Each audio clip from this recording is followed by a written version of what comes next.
It is time to begin. We greet all who joined in. Today's theme is simple, but bold and tough, because just showing up is not good enough. It means being awake in the heart and the mind, not just appearing, but being aligned. It's facing the fear, the doubt, the mess, and choosing to speak when silence feels best. Don't forget to mute your phone. Put on your smile. It sets the tone.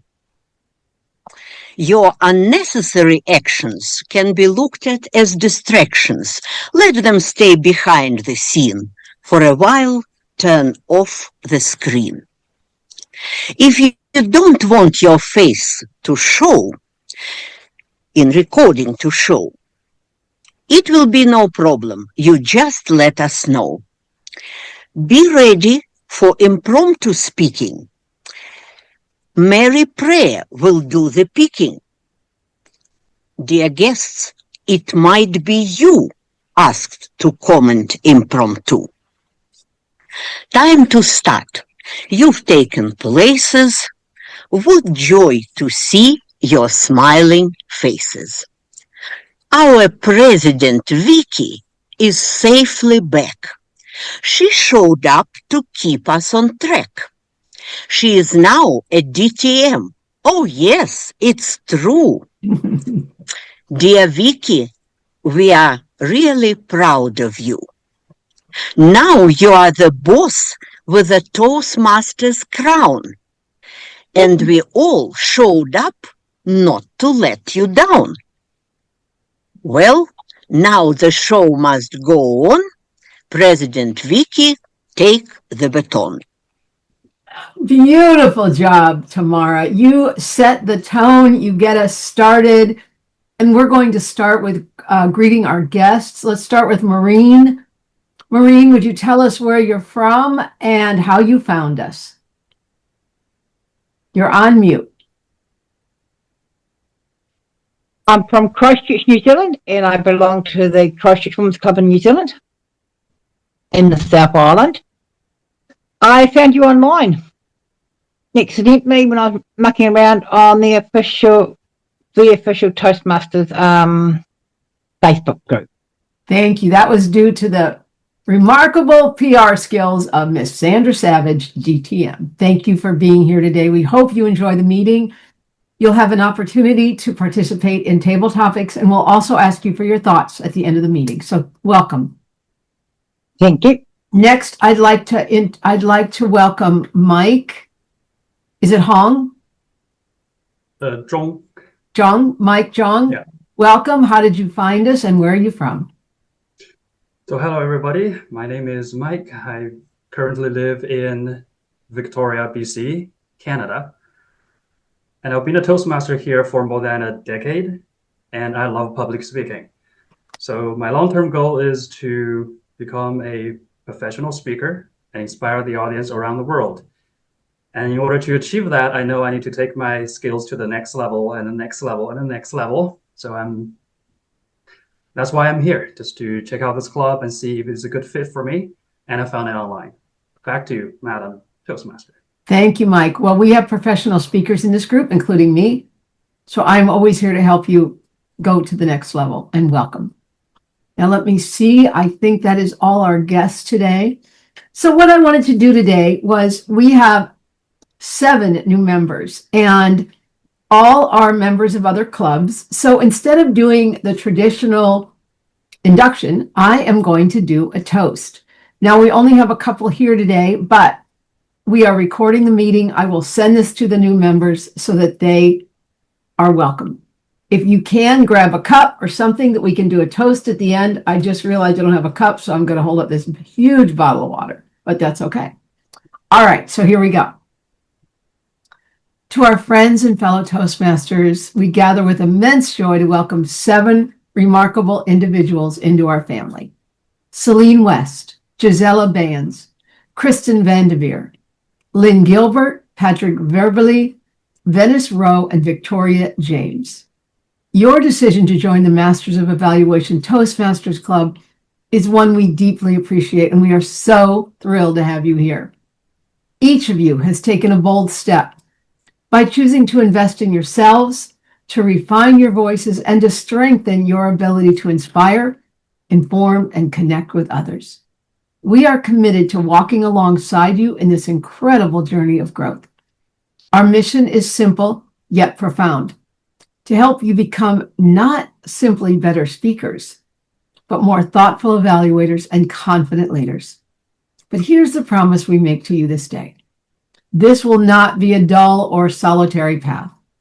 At Masters of Evaluation, learning is always interesting and often fun. We laugh at our mistakes, celebrate our breakthroughs, and cheer on every step forward.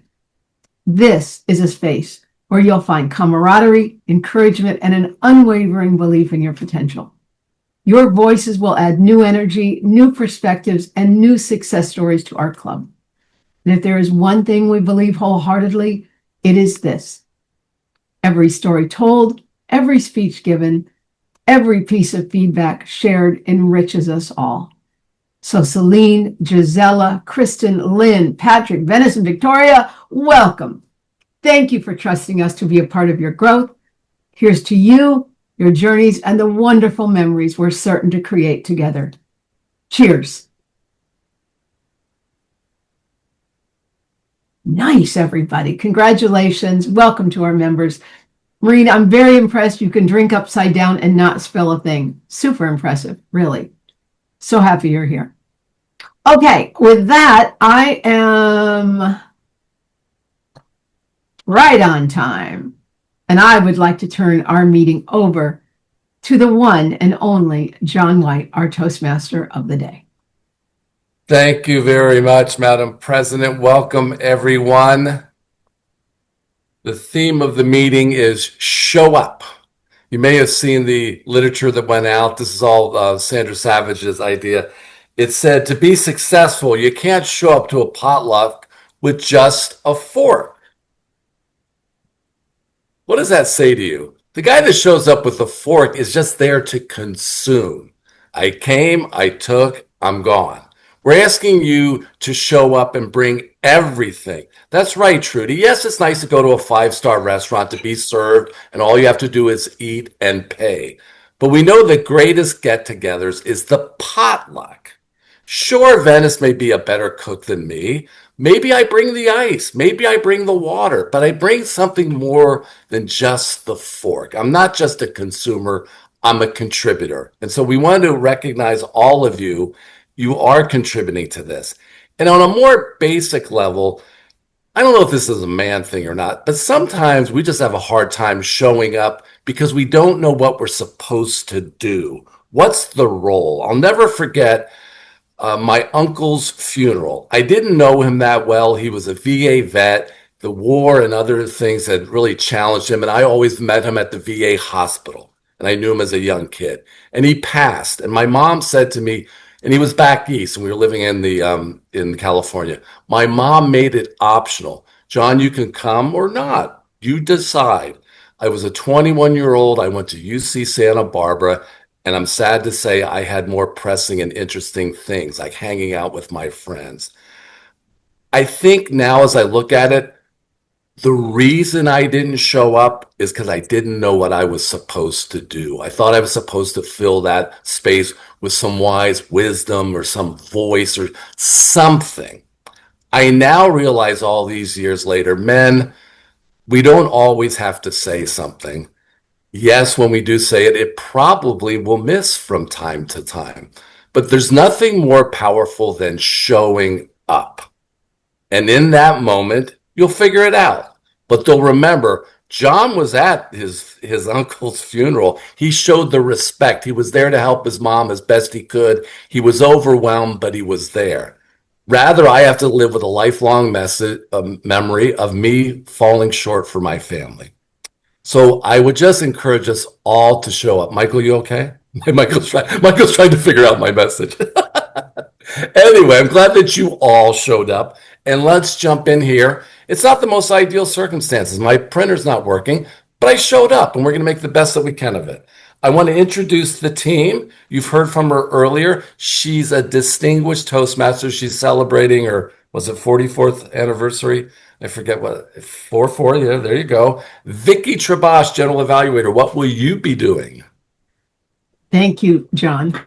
My job is to look at the overall meeting and make sure that it has a structure and a strength, and we stay on time. We are sadly often over time, but today we're going to do better in honor of my 44th wedding anniversary. I'm hoping. If not, it's okay. One of the things I will do is evaluate our evaluators. I want to give you feedback, evaluators, so that you know what you did well and what you could do better. Mr. White. Thank you very much. One of the great things we do is we show up and we fill in for those who weren't able to show up for whatever reason. We have our word grammarian. Gisela just jumped in. Gisela, do you know what is your responsibility and what is the word of the day, please? Unmute, please. Thank you. For the word of the day, I was thinking about the word presence. And with presence, I mean not only being around in a meeting or in a dinner or in a family environment, but being really physically, emotionally, psychologically, spiritually around, and listening deeply to what people are saying, connecting from heart to heart, from mind to mind, from spirit to spirit, and listen to what the others are trying to convey as a message. Besides my role as a grammarian, I will listen carefully to all of you whose mother tongue is English or American, and I will listen carefully to all special expressions, words, metaphors being used, and I'll make a little report of it. Thank you for your understanding. Thank you, Gisela. Could I ask you if someone can be married for 44 years, they can multitask. For those who maybe have seen the word of the day lavish promoted earlier, will you accept lavish and presence? Can you take 2 words of the day? Can 2 words be happy in a single meeting? You okay, Gisela, with that? Yeah, I'm fine with that. Okay, great. I know that the lavish was put out there. We now move on to our timer. Venice, this is one of your favorite roles. Is that true? It is one of my favorite roles, and it's my goal to always be on time and on top of things. So, Mr. Toastmaster for the evening, it's my pleasure to lavishly be present and show up, ensuring that we're staying on time. I had an insight into how to keep us keeping on time. And you can see in my background, this is my presence for today. And at each change, the minimum speech time, I will show the green button. And then at the next, at 5 minutes, depends on the speech, the green minimum. And then for 6 minutes, I will show the yellow. And then at 7 minutes, I will show the red. And then I will go back to my space where I'm very happy. Other times will be given by the Table Topics Master or the GE, what those time will be, and we will be in the traffic zone. Just make sure that you're following that code. Thank you. While we're talking about timing, what would a 10 to 15, is that what it is, Sandra, 10 to 15, or what would your timing rules like? What would 10 to 15 look like, Venice? 13 minutes will be at green, 14 minutes will be at yellow, and 15 minutes will be at red. And then we go back to our happy place. I will raise my hand so everyone can see me. Thank you. Great. Thank you very much. I'm all over the map as far as this agenda. I did not mean to overlook distinguished Toastmaster John Graham. Zoom, zoom. What will you be doing today? I'll be doing this. Oh, that's I'll be nice. putting speakers and roles up on the big screen for people to watch. And Great, I'll thank try to you. keep up. I'll try to keep up with the pace of our meeting. Thank you. Great, great. Have we covered all the functionaries? We're ready to jump in. Is that where we are? As you know, the MoE tradition, we like the evaluator to queue up the speaker. He's a distinguished Toastmaster. He's recently married. You can just tell by the glow. He's in the zone. He just made the best decision of his life. Yes, getting married, and the second best decision, showing up at MoE.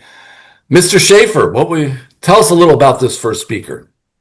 Well, today's speaker, thank you, Mr. Toastmaster, is one of our best. And today, I don't have any pressure at all as her evaluator about a speech that is about bringing in your best evaluations. She is planning to focus on the organization of her speech and the connection.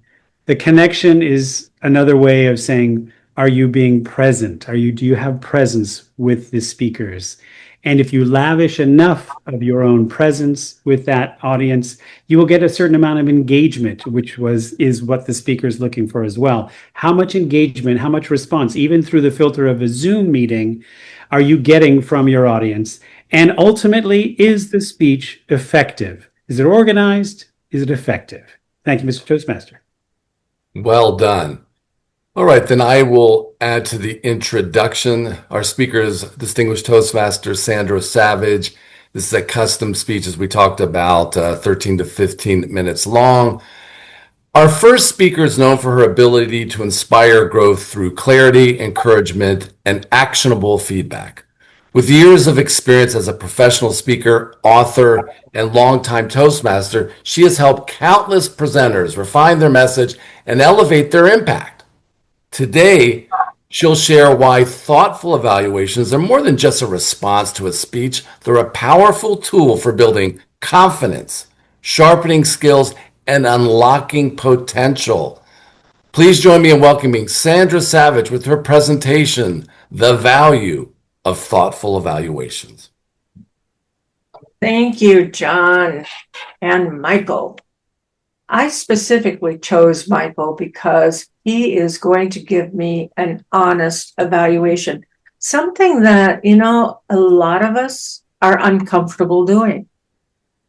It's like you go to a fabulous restaurant and you order this phenomenal meal that the server went on and on about, and you order it and it comes to your plate or to your dinner thinking, you take a bite and it's not good.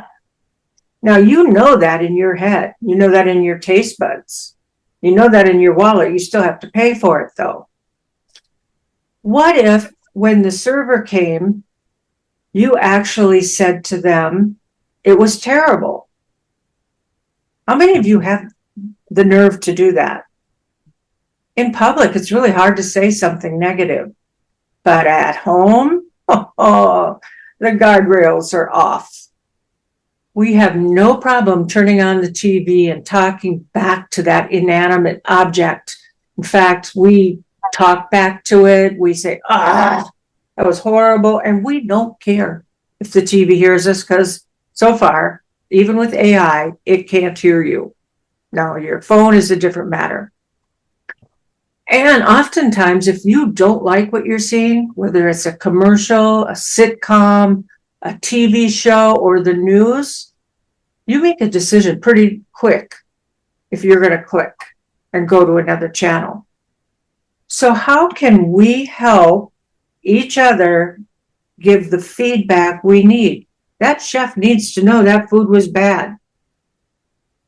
We have to have the nerve to get up and say it. Now, typically at a Toastmasters meeting, you get that was such a great speech. And it wasn't, or it was exceptional. And you don't really try hard enough as an evaluator to say that was a good speech, because oftentimes we even hear the evaluator repeat what the speaker said. We heard it. Don't repeat back to the speaker what they said. They want the feedback. How did it feel when you heard those words? What did you see? What changed in you as a result of their speech? This is one I find lazy, and that is you can't find anything to fix. Of course, there's something everyone can fix in their speech. It's up to your detective to find out what it is and suggest an improvement. And we're so excited to hear you again. And it was a speech about cats or my summer vacation or something. Why would we want to hear it again? Keep up the great work. These should not be our responses when we evaluate. Now, Michael just got married. I assume you had some type of a rehearsal. That way you knew where everybody was going to stand and where they were going to be. Toastmasters is your dress rehearsal. Before you go out in front of the world and get known for or get heard for what you're saying. Now, we have tools with Toastmasters in our evaluations, even when we are in a contest for judging, but they really don't bring out the best in the evaluator. It's a way to quickly mark down a score. Me, I'm ruthless. And Ray knows that about me. I am ruthless when it comes to giving feedback to a speaker. The first thing I ask is why? Why do I need to hear this speech? If a speaker cannot tell me why they're, or I can assume from what they're saying, why I need to hear this, am I going to listen to it? It's not meant for me. This is when I get nasty. What's your point? Get to what you want us to do as audience. What do you want me to do? Will I remember this? Now, this is a tough one. This is a test of time. And I say this because I have a speech that I heard 37 years ago when I joined Toastmasters that I still remember to this day. So you want to be remembered for what you say. So we sat down. There's quite a few of you in this room today that were part of a group. I think we worked for about 9 months to come up with the questions we should be asking. And this is a handout we give in every single meeting. We suggest looking at the speech with these questions in mind. Did the opening engage you? Just like a TV show or a commercial, you know whether you're going to like it or not, and you're going to lean forward. Did you start your speech with 1 minute of, thank you, ladies and gentlemen, I'm so glad to be here. Today I'm going to talk about, you see, Jon did that for me. He took up his time, not my time on the clock, to do that, got the audience interested and engaged. And then in the first 8 words you say are the most important words of your entire speech. And I have a real big challenge for you. Try to make those first 8 words without the word I. Because you're giving this speech to them. What are they going to get out of this speech? And did it attract your attention? Did it connect? And there are certain ways that we can connect with our audience. I can do another talk on that some other time. I don't want to run over time here. Can you paraphrase the speech? Can you go home like I did when the missionary came to church and gave his stories about the kids and the food and all that kind of stuff? I could not wait to go home and tell my girlfriends about what the missionary told us. When the preacher spoke or read from the Old Testament, it wasn't very memorable, although I do know quite a bit of the Bible. Most speeches have one of 5 intentions, if not more: inspire, influence, persuade, educate, or entertain. Your speech should be doing one of those. if you're giving a speech about your summer vacation, are you inspiring anybody? Not unless you talk about how good a deal you got and what to go see because it was amazing and you got to go try that prime rib. I got my fork out. What was the key message of this speech? Can you look back and say, I know what they were talking about? And the speech introduction does a lot about that. And I have a handout for you at the end as well. Now, few of us, and I need to work on it myself, use our voice and body as extra words. So in a 7-minute speech, you're going to write about 700 words, but you can add words by your gestures, by your voice, by changing your voice for different personalities. Use them for those extra special words. And did you do something really cool with the English language? Or I shouldn't say English because we are an international club. Did you use language to your advantage? Did you use any rhetorical devices? By the way, go back into our YouTube library and see the special one we did at the end of June with Pat Caslin, where he gave us 5 speeches in one day, and one of them was on rhetorical devices. One of the best speeches I've heard on that. Were there notable moments, impressions, humor, interaction, things that just kind of what you want to go, oh, that was cool. I like that. What kind of moments did that speech have in it? If you start to tune into your evaluations when you're the evaluator, and you tune into TV or the news or a radio program or a podcast, what words or techniques did they use with language to inspire you? And was there that indelible moment? I think of it as a little tiny bell that you ring at the end, and it's so sweet and you'll never forget it. That one moment you'll hold close to your heart. And here's the last one. Call to action. If we're going to listen to 7 minutes and you've persuaded us or inspired us to do something, what is it? And is there a promise that you can imply to your call to action that if you do this, you'll get this? So there's a little incentive, a little carrot in the front to go with our fork. Now, when you're doing an evaluation, how do you take and scribble all those notes down? It's hard. It really is to pay attention and write. And then when you're called to give your evaluation, how do you structure it? Just take note in the back of your head. How soon did you tune into what they were saying? You don't want to be too long. You want to get it right away so they lean in. Or smile.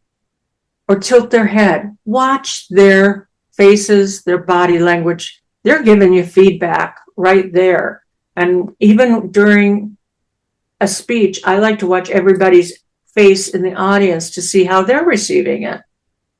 You need to become the great observer. You know, really take a look at what pleases you, what turned you off, what was so exciting. That's the thing the speaker needs to know. And was the information organized in a way you could follow along? Are you going to have 8 bullet points or 3? How much are you expecting your audience to remember from your speech? How is it organized in a way that is a natural flow? Did they convince you? Were they convincing? So take note of these things. And are you ready to commit? Are you going to do that call to action, or at least consider it after you hear the speech? And of course, look for that special moment, that special invisible kiss that makes the speech awesome. Here's my final question I ask. It's ruthless, but would I pay to hear that speech again? There are some speeches that you want to hear over and over and over again. And there were others that after the meeting's over, you can't remember a thing. So would you pay to hear that speech again? Now, when you give your evaluation, there are some considerations on that part too. You can't be ruthless like me. And after this speech, you probably never want me for your evaluator. When you give your feedback, are you talking in present tense or future tense? Do not talk about past tense. You shoulda, coulda, woulda, right, Ray? That's one of his things he picks up from me. Is I often say, you should. Don't use those words. Those are mommy words. In the future, the next time you give this speech, or if you give this speech again, I would suggest this. So no coulda, no shoulda, coulda, woulda. Zoom is hard for eye contact. But you should be watching, you should be watching while you're giving your speech to everybody's face, and as an evaluator, do the same. And then make the courtesy of speaking to your person that you're evaluating when you're giving your evaluation. Mimic suggestions. I once had a person who was talking about this beach cabin they had, and every summer, all the girlfriends would get together, and she put out a guest book, like at a bed and breakfast, to write a little message to their host. And one year, they were short one person. She had died, passed away. And I had kind of expected that she would hold that journal up, or that guest book up against her heart at that moment.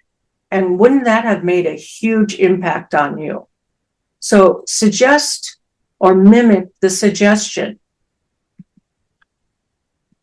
And the phrase that stays, what is going to be the most memorable thing from the speaker that you will never forget? The phrase that stays. Gems and germs, we often in a Toastmasters meeting have someone else counting them. But you know what? I was telling Venice this earlier. My husband is really good at picking out the boo-boos they make on news programs. He catches the ahs and the ums and the repeated words and the double clutches and all that. He picks up on that stuff because I've been kind of saying it out loud to that inanimate object, the television. Were pauses used effectively? Did you change your rate of speech, or did the speaker, I'm saying? So talk about the power of the pause, because Sheila, who was a member of our club, she taught me the pause and punch, or the punch and pause. So if I'm going to say, and you know what's really important? You are. It built up the drama a bit by using a pause, and use the appropriate voice when you're giving back the feedback to the person. Don't be too mean. And you know what? You're going to improve your skills as well. As you learn to become a better evaluator, you'll start seeing it in yourself. And I'm out of time. Venice has done a great job of timing, so I'm going to turn it back over to you, Jon. Thank you very much. A wonderful speech. Let us take 60 seconds to provide feedback. And Sandra wants to know, was it organized? Was it effective? Was there connection? Was there engagement? And would you pay to see this talk again? 60 seconds, Madam Timer, please. An early evaluation, Maureen would pay for this speech again. Imagine if you were right side up. Is it just me, or do I feel like I'm on an Apollo flight and Maureen's an astronaut? Okay, the 60 seconds are up. We are now moving on to our second speaker, and the evaluator for that speaker is distinguished Toastmaster, Mr. Ray Sweeney. Ray. Well, thank you, John. I haven't quite achieved my DTM right just yet, My but I'll take it apologies. all day long. It's an outrage. You're going Absolute Trabosh, the long outrage. route. Huh? How dare they? But thank you anyway. Tonight we're going to be gifted with the presence of Lynn Gilbert, a first-time speaker here, her first speech at Masters of Evaluation, and we are certainly looking forward to it. She's going to be giving a speech from the Presentation Mastery Path, and this is level 1, writing a speech with purpose. Back to you, Mr. Toastmaster. Great. I have a little more. I read her notes. I'm even more intrigued by this lady and even more grateful that she's a member. So it's 5 to 7 minutes. We've gone over the timing for that. Lynn shares with us, I'm a documentarian. I use a camera to tell stories. My talk is about life and the path you take when you have no idea where you are headed. It's committing, about passion, about trusting yourself, and not guessing where you are or where you should be. It's not about money or success. It's about fulfilling your potential and deriving joy from what you do every day. It's the hope that you'll have success. You don't know whether you will achieve your goal, but what you do get can be an utter surprise and make up for years of anxiety. What an intro. Please help me welcome Lynn Gilbert and her speech entitled, The Surprise at the End of a Long Journey. Okay. Thank you.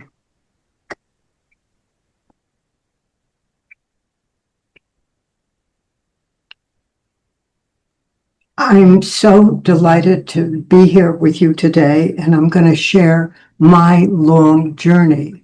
I'm 87 years. Can you see my slide? Okay, everybody can see it? Okay, good.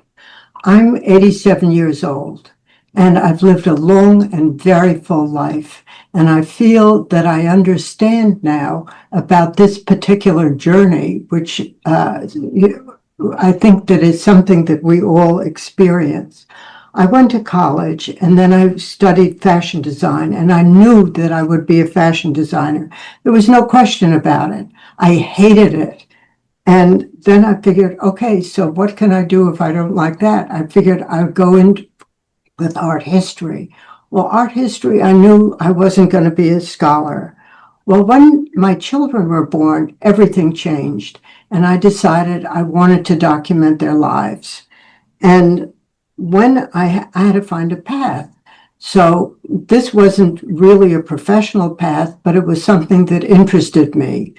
And I went to the children's school and I asked the school head of the school, let me photograph the children and I'll do my children and I'll raise money for the school. It was a good way of getting my foot in the door. At least it was something. And I raised money for the school. I spent years doing it in their school and other schools. And what I discovered is if you look at this picture, because I actually over a period of time have photographed about 800 kids. And I realized they are people. They're not little kids fooling around. They have a very serious purpose. And that intrigued me. So I decided that I wanted to photograph children and do it in a different way. Well, I had been doing it in Candid. I did it in schools. But I decided I wanted to do something more formal and make it meaningful. Again, I'm on a path. I have no idea where I'm going. And if I look back on my life, I had such anxiety all the time. I said, you're crazy. What the hell are you doing? So I said, I had a passion for it, and I just kept going with it. And I did 107 families in different socioeconomic backgrounds. I figured I've got to do it with some kind of integrity. So I went to schools all over the city to find out, if I could go in the classrooms and pick the kids, which I did. And I had kids from my own kids' school, which was a little bit more privileged. And I had 5 scouts looking for kids. So you never know what you're going to get. What I found is that here's like you can see the difference between these kids' background and you can see the character in their faces. That's what I was going for. And also my pictures capture a bit of their background. So when I did this, I calculated I must have taken about 16,000 pictures. Out of that, I got 10 that I'm satisfied with. That's a little crazy, but that's the honest to goodness truth. I mean, I have 50 that I could say, oh, they're okay, but 10 that I really like.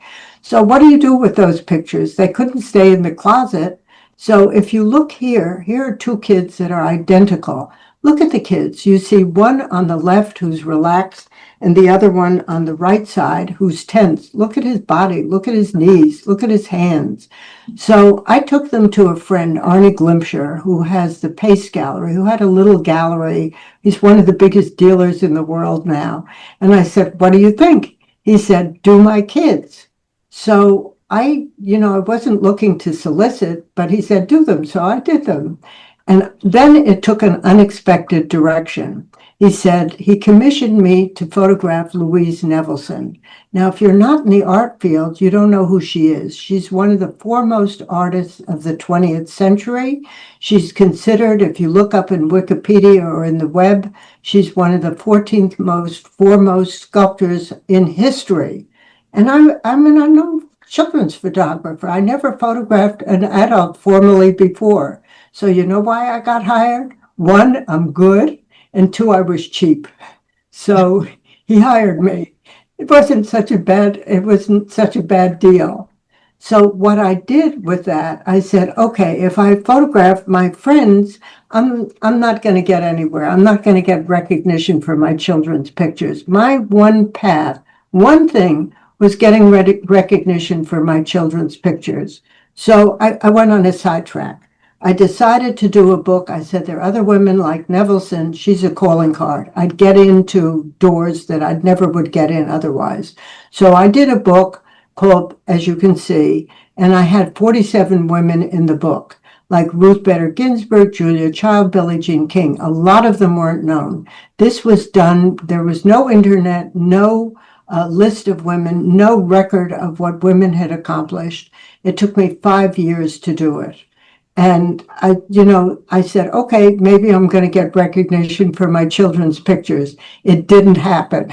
But what did happen is the picture that I did of Nevelson about 47 years ago, which she said was the best picture she ever had, and she's been photographed by everybody, became the face of the Venice Biennale. So I don't know whether you know what the Biennale is. The Biennale is the like the Olympics of the art world for the past 129 years. As you can see, it's on the back of the catalog for the Biennale. It became the face of the Biennale. I waited. This was a long path, and I got recognition. So here's one of the portraits of my pictures. This is Arnie Glimpscher's son. And I didn't get what I want in museums, but I did get a show in the APAD, which is the most important show in America. And I had 66 kiosks all over the city. Millions of people have seen the pictures. Did I get what I wanted? Not exactly, but I will tell you about the book. The book was considered by the Washington Post a few years ago a landmark record.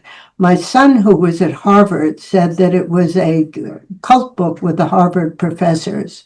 Did I get what I wanted? No, but I got a life and I got a lot more, and I am going strong. I can't keep up with what I'm doing. So I hope it inspires all of you who I think are, many of you a great deal younger, to know you might not know where you're at right now, but you just have to keep putting your one foot in front of the other. And as Confucius said, it does not matter how slowly you go as long as you do not stop. That's my message. Wow, that was awesome. If we can unmic ourselves, since this is an icebreaker of sorts, let's give her a round of applause. And this time, Lynn, with the pictures. Well done. What a fantastic message. I remember Vicky was counseling me the other month saying, maybe you just have to be at peace with not knowing, Jon. Maybe that's part of life's journey. Not always being in charge of knowing where you're headed. Thank you, Lynn. You're 60 welcome. seconds for feedback with Lynn, please. And Madam Timer, if you could give us the timing report for our two speakers, Do they fall within the timing rules? Well, for Sandra's speech, it was a 13 to 15 minute speech, and she clocked at 16 minutes 10 seconds.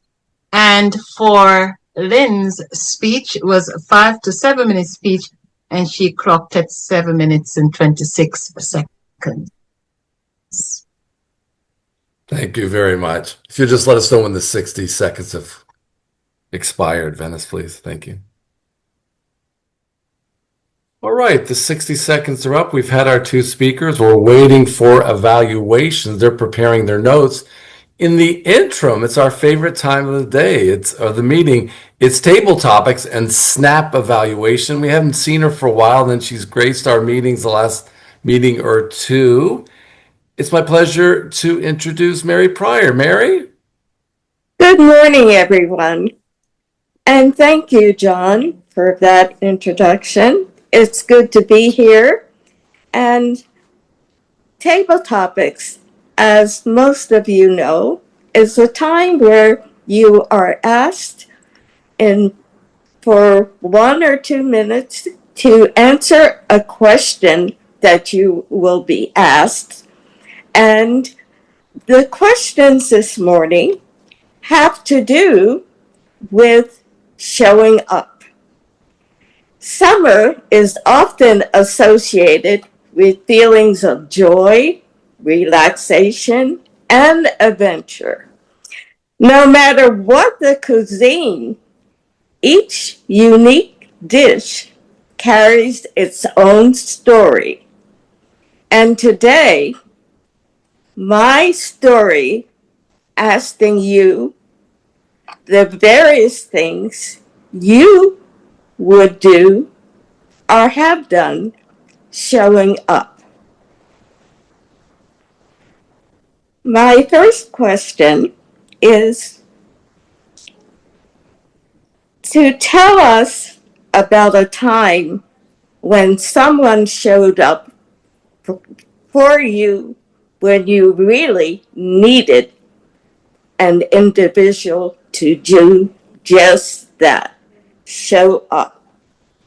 And that question goes to Tamara. I remember when I just came to live in America, my husband went to work and I was at home alone. Everything was new to me, new house, new surroundings, unusual climate, everything new, the first days. And then all of a sudden, a lady comes in. She happened to be our neighbor, and she is bringing some kind of cake or some cookies on a plate. And she just introduced herself and said, "I'm your neighbor. My name is such and such. This is for you." You know, I felt so touched, so happy that I'm not alone at this very moment, that I have friends around. And she offered her help in whatever I need because I don't drive. And in America, not driving, you can't survive unless you have friends or good neighbors who will take you somewhere. So yeah, I was happy. And she really did a great job. It was a trifle, not a big deal, just to come, bring something nice and offer your open heart and your willingness to become a friend.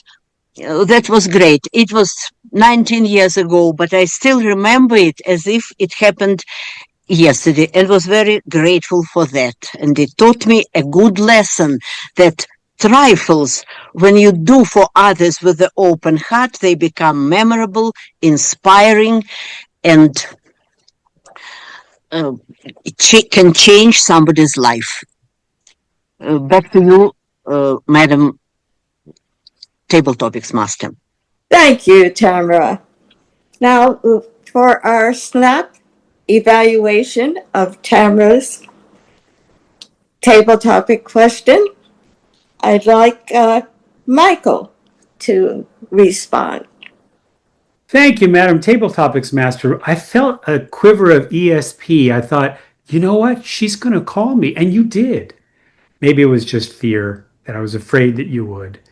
And luckily, I wrote some things down.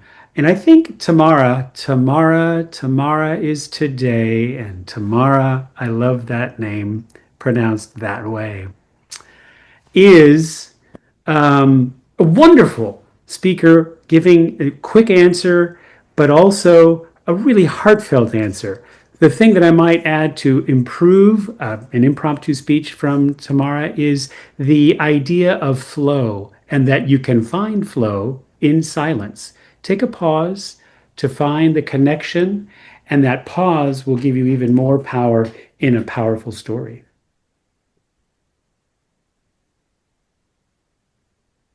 Thank you, Michael.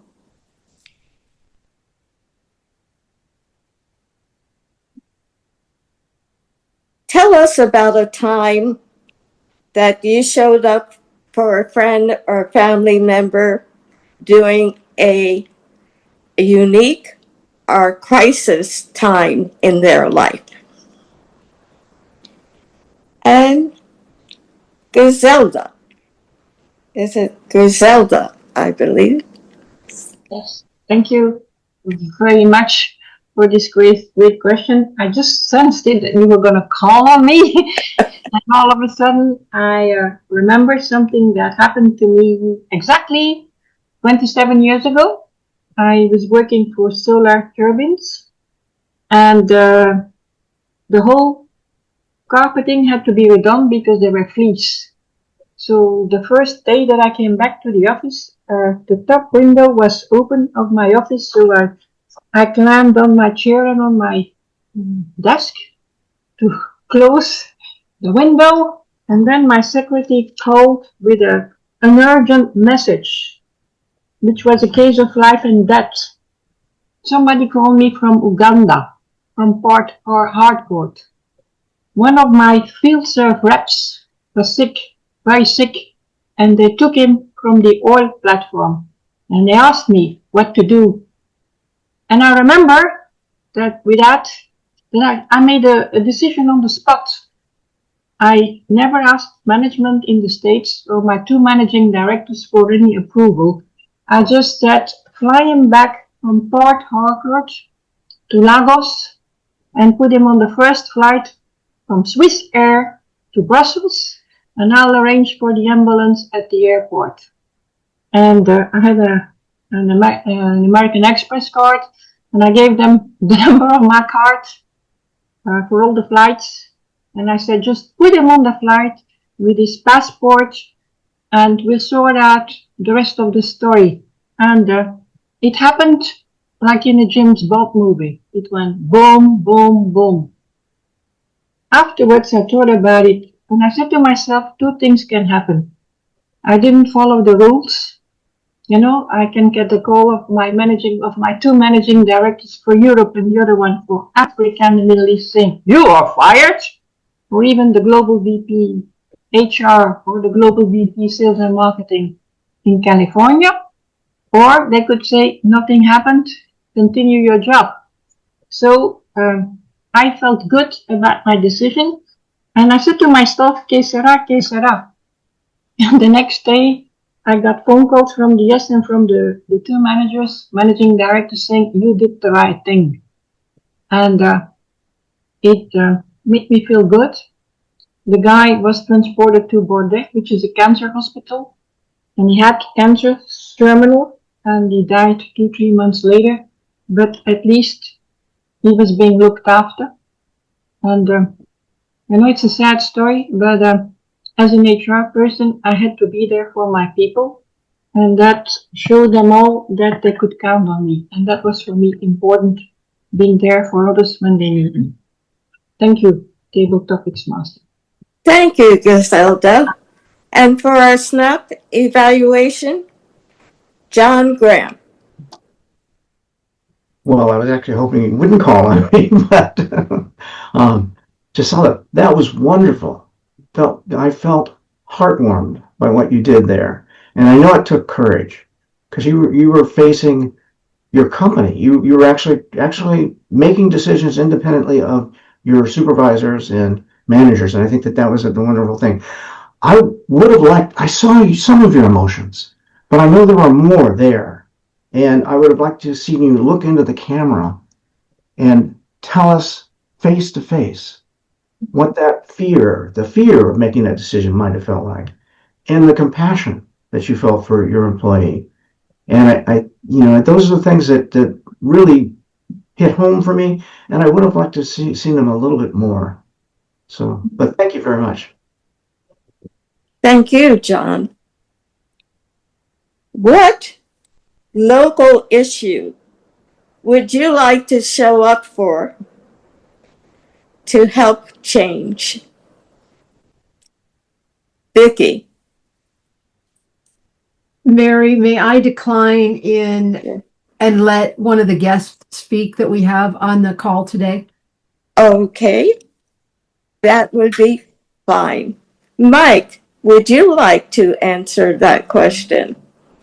What local issue would you like to show up to help change? Thank you, Madam Table Topics Master, fellow Toastmasters. The local issue.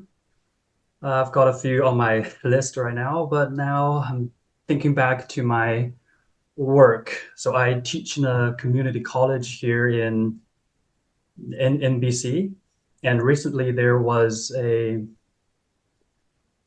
quite a bit of a shift in the post-secondary institutions across Canada, partly because of the international student drop, and because international students pay disproportional higher tuition fees.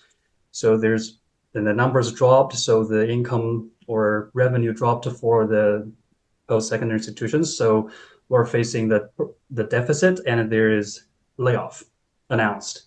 And we've been going through this process for quite a few months now, and it's lingering.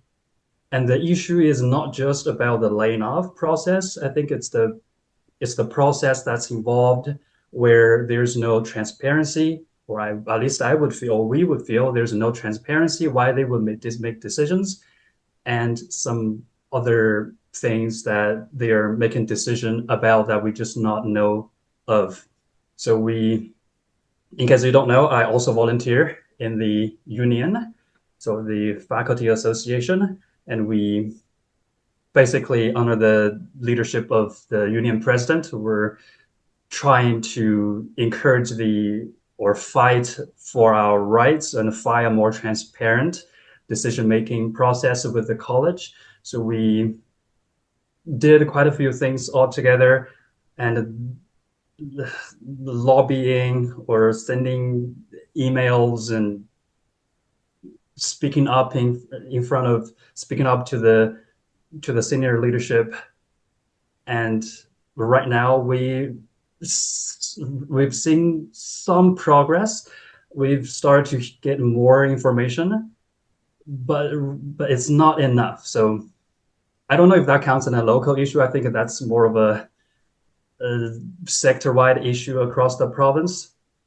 And as far as I can breathe, I'm going to fight for that, for better working conditions and for a more welcoming working environment. So back to you, Madam Table Topics Master. Thank you, Mike. And for our SNAP evaluation, Ray? Thank you, Mary. Can I also decline, because I couldn't actually hear and my bandwidth is either very low or the sound wasn't working for me. Okay. All right. That will be fine. Trudy, would you do a SNAP evaluation? Yes, I will do a SNAP evaluation. Let me just unmute. Mm-hmm. Am I? Yes. Just a minute. Yes, Mike, you talk about an issue that is close to my heart, the recruiting of international students into the college area. You express what can happen to your colleagues, probably even yourself. Can you hear me? Probably even yourself, that there's job loss, there is decline in number of students in the classroom that can affect the entire college. But what I like to see was the decision is not really made by the college, but the decision oftentimes comes from the Department of Education and the government. And oftentimes the students and also the teachers themselves don't even know the detail of what can happen. It's a very important part that was put as a question to be looked at, but it also involved the public, because by losing international students, the economy also declined within the environment where the international students are. So I would have liked to see a little bit more about that, but you didn't have the time to go into that. But there was a little bit of hesitant in your speech when you were bringing in all the topic together with the union involved. So the union playing a role, I didn't quite get it, but I can understand because of the teachers losing their jobs. Thank you. Thank you, Trudy. And my last question is, how can we show up and be there for a fellow Toastmaster? And that question goes to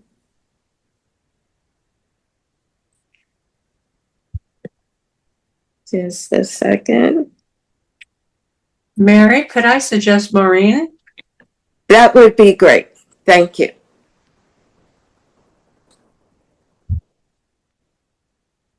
How can we show up for a fellow Toastmaster?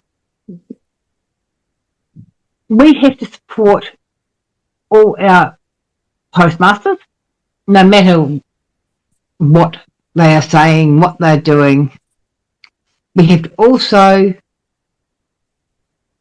support them even when they are being silly and things, not understanding what's going on. Fellow Toastmasters, Table Topic Master, Table. This is actually something that's actually happened to me, and it might be happening at the moment, but I'm still out there doing trainings. I'm still out there doing things for the club and saying, I'm there for the club. I'm going to support this club. I'm going to support the founder. I'm going to support the rest of the Toastmasters, even if we've got one Toastmaster that is not 100% liking me. That is part of Toastmasters. We can't please them all the time, but we also have to give for the club and fellow members. We've got to make sure new members coming on are getting the support they need over the time they're in Toastmasters. We also make sure that other Toastmasters that are feeling the effects of things that are going on are supported. Thank you very much. Thank you, Maureen. And I'd like a volunteer to respond to Maureen. Do we have another guest?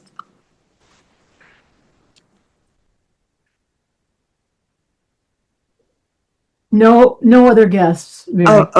Okay. Then I would like a volunteer to respond to Maureen's question. Table topic answer. I'm sorry, I'm having a bit of technical issues here.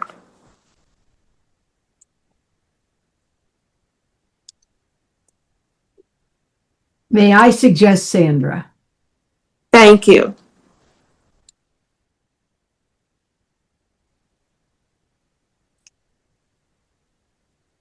Unmute, please.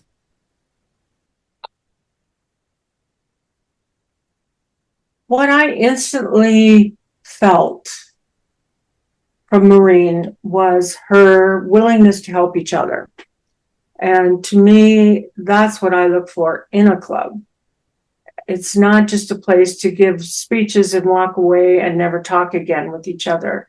I think we have a really good group here at Masters of Evaluation. We help each other. We give good feedback. We have fun. I enjoy a lot of the things we do. And Maureen, you just amplified what the warmth of a club can do for guests. I like that I'm sorry, seeing you hanging upside down just drives me silly. Yes.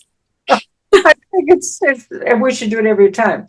No, I really felt that you are a person who is helpful. You would give good suggestions and how about the club? And I wasn't planning on evaluating you, but that's what I have to say. And I'd love to have you come back again. Thank you, Sandra, for that evaluation. And this concludes my portion of the Toastmaster meeting, and I return control to our Toastmaster of the day, Jon White. Thank you so much, Mary. Great to see you. Great questions, great responses, and great snap evaluations. We are now moving on to the evaluation portion. Madam Timer, maybe if you'll just drop the timing on the table topics and the snap evaluations, that'd be the most efficient way. Vicki is celebrating her 44th anniversary, and she says we're closing on time, and so we will be closing on time. Vicki, General Evaluator, take it away, please. Thank you very much, Mr. Toastmaster. And Mary Pryor, you actually finished a couple minutes early, which gives me hope that we're going to make it on time today. So thank you very much for that. Now I would like to go through our evaluation portion of the meeting, why we are masters of evaluation. And for our guests, you'll see the value of these evaluations, as I hope you saw in the snap. Our first evaluator for Sandra is Michael Schaefer, and John Graham. If you could pin both Sandra and Michael to the screen, then we can see her reaction and also Michael's. Thank you. 3 minutes. Thank you. And boy, 3 minutes is a challenge because this speech, evaluating evaluations by a master evaluator, makes my head explode with thoughts. And I want to share them all, but I can't. I'm going to keep it really simple. What I loved was the visuals, the PowerPoint or slideshow that was there really helped with so many issues. Also, the quality, the components of the evaluation were some that were fresh to me. So I thought some of the talking points were really, really wonderful. I also am an evaluation geek. I toured District 46 with a 36-point plan for things to talk about for an evaluation. I distributed to all the clubs that I could and use it in a shorthand checkbox format. So this kind of thing is right in my wheelhouse. I also loved that you mentioned me and my marriage as something that immediately sparked engagement. I said, well, I'm all ears now. And I thought that was a very effective moment as one of your goals too. And then that me moment was also followed by a great application of what's in it for me with your advice. And then I always love it when you attack John for anything, and to attack him for a generic opening. I thought, yeah, because he can handle it. He's like an MMA fighter. He can dodge those hits and take them and turn them into positives. Rich content, absolutely rich content. What would I say to help this speech to become even more impactful? One of the things that I used to bring around with me was an image like this. All you've got to do is tell them to make the evaluations meaty. And in my 45-minute program, I covered 3 points. This was probably plus 20. So one of the things I would say is there a way to make these things even more compact and or more illustrated by example, by story? For example, the missionary moment, when you talked about the missionary, I thought, what a great opportunity to inspire us the way the missionary inspired you. and then lead that into ways to captivate the audience, ways to bring in format in the better evaluations. I also thought this typical thing wasn't enough of a problem on the head of the slide. So I thought magnifying the issue for people at the top of your speech by saying something like, do you really fall short in your evaluations? And hit a pain point for us a little stronger, and then go, okay, now I'm invested in getting better because I do feel sometimes I could always do better. And then finding a link to Mr. Caslin's speech in the chat would have been a great thing to do, and have a link that we could go right to that if it's using it as an example. And the content, again, might be benefit from calling things less negative. When you say things like, I'm ruthless, saying, I am all about the highest level. It's a positive, and it doesn't make me feel a little more reticent. If I'm not a negative person in my view, that I don't want to be ruthless, but I do want to approach the highest level. So I think the other image that could have been even more clarified was the guest book. Could have been a gesture, could have been a moment to find an emotion, where the guest book being clutched created the value of what a strong evaluation can do. I'm going to take this speech that you gave me today and hold it to my heart. Thank you. Thank you very much, Michael. Before we take Sandra off the screen, and Michael, Sandra, what is one thing in 15 seconds you could say that brings you the most value from Michael's evaluation? Punchier opening. I preach it. I obviously don't live it. So that's something I'm going to work on. And I got feedback from a number of people, including Michael, that don't be so negative or hard on myself. I always keep it on the upside. Great. Next hamburger sandwich. Thank you very much, Sandra. All right. Thank you, Michael. Thank you, Sandra. And now I'd like to call up our next two people. Ray Sweeney, who's a little concerned about his bandwidth, but I know you're going to pull it out. And Lynn Gilbert, if you could bring both of those up on the screen so we can hear Ray Sweeney's evaluation for Lynn. Thank you, Madam Toastmaster. Can we all just take a moment and just unmute ourselves and give a round of applause for Lynn, so we can all hear it? Excellent. That's Lynn's first speech in our club. 87 years old, and what a life lived. Now, tonight we were challenged by another speaker to see how the presentations made us feel, what we saw, and what changed. So I'm going to share what I like and loved about Lynn's presentation and see if you feel the same way. Lynn took us on a biographical journey. That journey started with slides and photos and memories of schools and children and raising money. It was a reflection. And she had no idea where she was going with that. And she made us laugh. She used humor. She told us about how she studied so hard and how she hated it. Now, humor is a skill that Lynn has. We'll come back to that. She showed us more images. She told us about the 16,000 photos, and there was only 10 that really worked, and the unexpected direction that her life went in. On one hand, it could have been good. On the other hand, it could have been cheap. Again, Lynn's humor, and we loved it. She told us about the Olympics and the art world and Benny Ali, and how this book publishing of 47 different authors came to fruition. But how did this make us feel? What did we see, and what changed? Well, let's have a look at this and break it down and see how we can elevate it.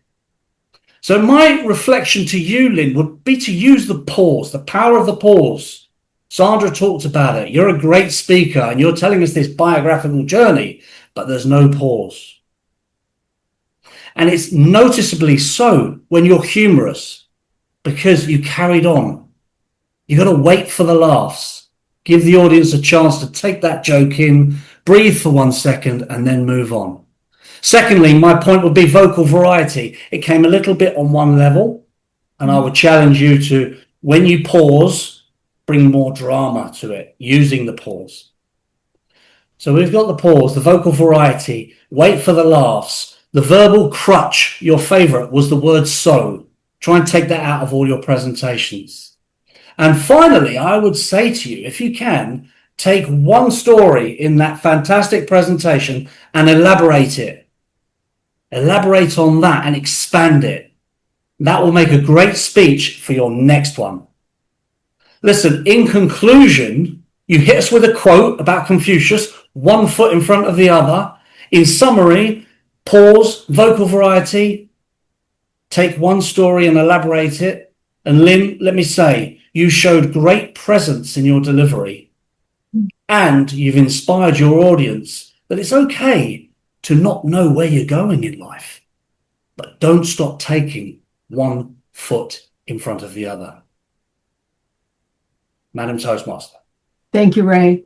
Lynn, well, we lost our pin there, but Lynn, very nice job, Jon. You are on it. Lynn, what value did that evaluation bring to you, very briefly? Oh my God, it is so fabulous. I can't believe it because it's very accurate.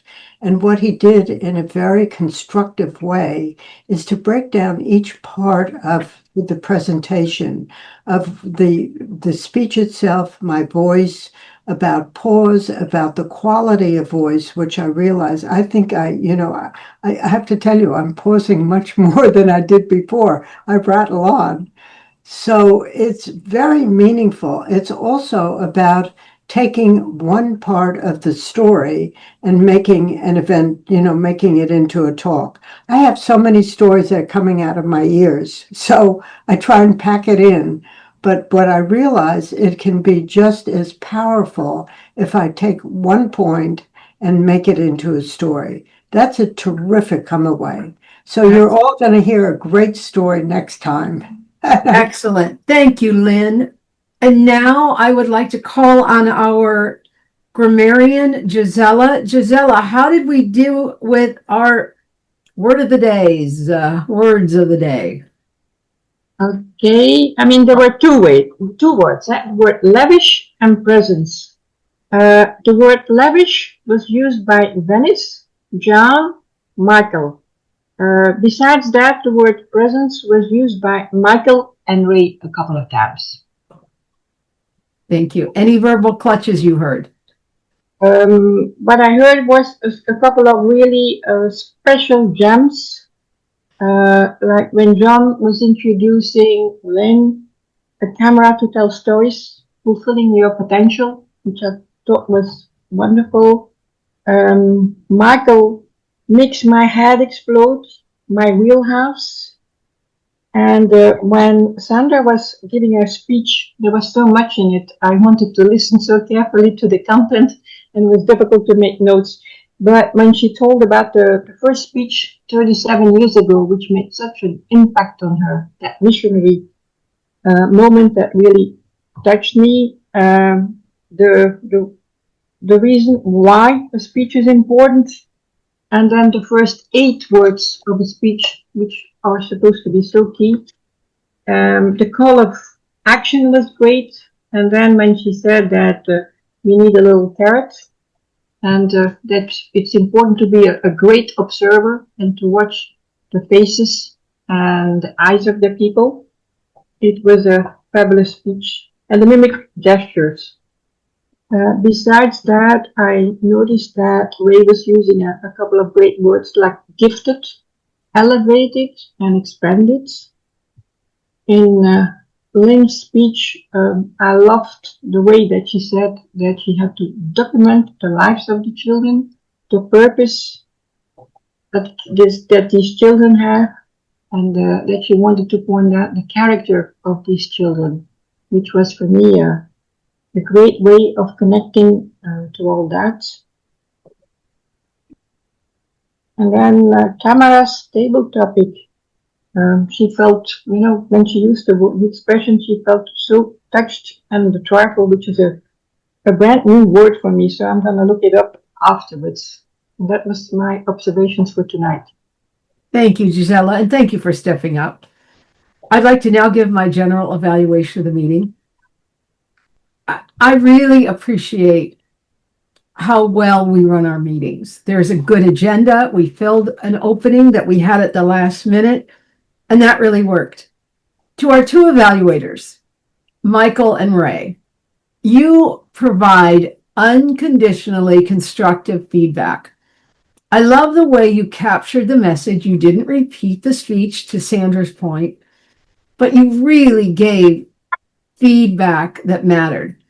And I think that when we get a verbal evaluation and we have written evaluations that confirm the same ideas, that is excellent. That makes what you're saying come home even more because we're putting it out there publicly. To our SNAP evaluators, well done.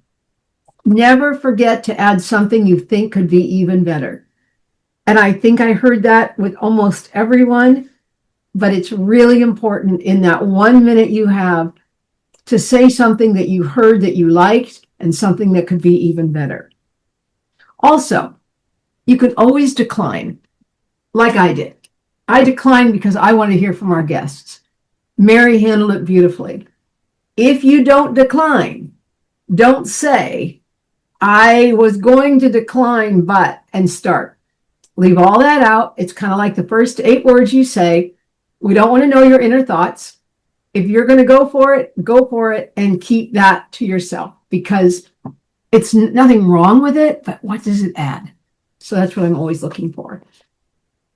I would like to, John Graham, the master of pinning. Good job. Not easy. You were juggling flaming squirrels there a few times, but you did a nice job. Thank you for that. And with that, I'd like to turn our meeting back over to our Toastmaster.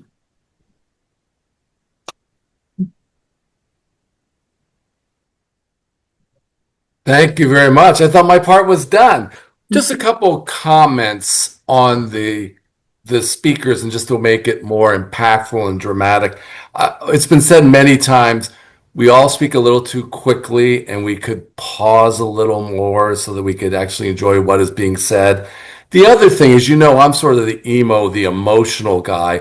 And a lot of people, when they're revisiting things, Gisela and all of us, sometimes the emotion, it's not emotionless, but in your mind, it's 27 years ago, it's resolved, and it's not delivered with you're not revisiting that moment and that anxiety and that uncertainty that you did the right thing and now you're without a job. What am I going to do? I'd like us, and I know it's hard because we're in our head because we want to formulate a response. I would say, can we do the heart and the head at the same time so that we feel that emotion, that conflict? I know that's a big ask. The other thing is, these were 2 great presentations, and I know it was, with Sandra, it's always content is king, and I guess, Lynn, with you, the photography is king or queen. I'm sometimes left with where was the presenter? I know it was great, and I know with a photographer, you're supposed to see photos. I'd like Sandra with yours, to see your face periodically. I mean, your graphics are otherworldly. They are the best. But I'd like a little more view. And I don't know how one does that Zoom-wise, but every now and then, just let's see your face and connect with us. So those are my comments, and I will give it back to our president, Vicki Trabosh. Thank you, John. You kind of just did a general evaluation. Well done. Is that what I was supposed to do? Sorry. Well, you can say anything you want. I just love that you added to the general evaluation by giving more comments. So thank you very much. Now I'd like to hear from our guests, and then we will fill the roles for the next meeting. So, Mike, what is your feedback for us? What did we do well, and what could we do better for you? Wow, I'm a bit speechless right now. Isn't that ironic because you're in a speech club? I love that you're speechless in a speech club. Well, I actually meant it because, wow, just there are so many points that I've taken, and I've actually wrote a page of notes with me, And I really liked the different aspects of evaluating a speech rather than just using the generic pathways evaluation resources. So I really like that. I'm thinking actually taking that to my own in-person club and just print it for the benefit of my, when I do a speech in my home club. I really love that. And then they are just, yeah, the evaluations are really, really great. So I'm looking forward to coming back. And so the next meeting will be the first Friday in September, right? Correct. And I think I need to talk to public relations to discuss, because I need to teach right at 10:30. So I need to leave about 10 minutes prior, which means that I always have to leave early, which I hate, but we can discuss the details afterwards. And we do record our meetings, Mike. We have over 100 videos on our YouTube channel. So you can always catch the last 10 minutes. It's like missing the last 10 minutes of a movie. So we'll have it. And usually we're doing stuff like this. So we'd love to have you back. And if you could put your, did you register for our guest link? Yep. Yeah. Okay, great. So we will be in contact with you. Trudy is in charge of membership. Sandra is PR. And we thank you so much for being here today. Really appreciate your playing along too with Table Topics. Oh, thank you so much. You're welcome. Maureen. So I realize, Maureen, it is like 6 a.m. in the morning in New Zealand. Good on ya. I'm telling you, the fact that you show up, I try to get my beauty rest that early, but I really appreciate your presence and what you brought to the meeting. And what value did it bring for you? To start off with, the meeting started at 4 a.m. in the morning. It's only just on 5:30 now.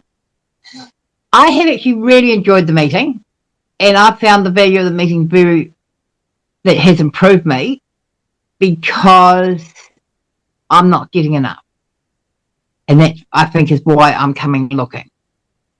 I'm not getting enough in my club here in Christchurch, which is a in-person club, and it's for women's club, so it does play the women's games can be quite like a women's group. And yes, we are dealing with that issue right now. I am still going to a training this morning at 9 o'clock. So yes, it's going to be a big day. But I've really enjoyed, and I know I have learned from Sandra's speech. I had listened to one of Sandra's speeches over the week and really enjoyed her. So I was really feeling blessed that she was actually speaking today. Oh, great. Well, thank you, Maureen. You are always welcome back. We really appreciate you being here, and thank you for participating. So, okay, watch what I'm going to do now. I am going to adjourn the meeting on time, and then we are going to fill the roles. So, guests, you are welcome to leave. Members, hang on for a minute. We will see you on the first Friday in September. But before you all go, let's fill the roles.